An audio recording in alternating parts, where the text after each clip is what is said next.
South Korean democracy and North Korean communism. Conclusion. Here we have examined the history behind the separation of Korea and why Korea became two totally different governments, one in the north and one in the south. And as we have seen, it has not just been a matter of the two Koreas not being able to resolve their ideological differences, but it is a result of geopolitics in the region. So namely the Soviet Union, the United States, and the Cold War that existed beginning in the 1940s and then into the 1950s and beyond. So because the United States and the Soviet Union had interest in the nature of a newly liberated Korea, they decided to split the peninsula in half at the 38th parallel. Now, the question becomes, well, what needs to take place for reunification to be possible of the two Koreas?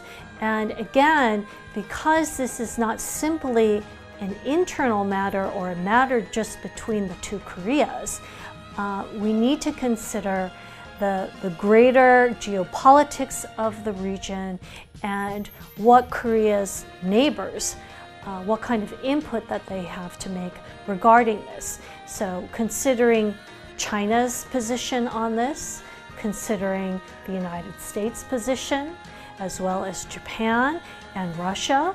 These are four different countries that have an interest in what will take place and how it will change the region if the two Koreas were to reunify. Do you think it is necessary for Korea to be reunited? Why or why not? Now we have seen the fits and starts of talks between the two Koreas. We have seen that in the Pyeongchang Olympics that the two Koreas came out under one flag, which was nice to see. But taking the issue beyond sports and beyond the Olympics, there's a matter of politics, of the economy, and social, cultural areas as well, in terms of how do we unite these two entities. And because the two have been separated for about 70 years, and the longer we wait, does this complicate the possibilities for reunification? Does it make it easier? Is it less emotional?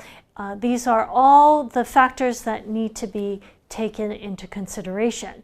It's also, as one student in the past has pointed out to me, that would it be possible for the two Koreas to talk completely amongst themselves and without the other countries intervening? In the current situation, it's difficult to say whether or not this would be possible. Perhaps it might be in the future.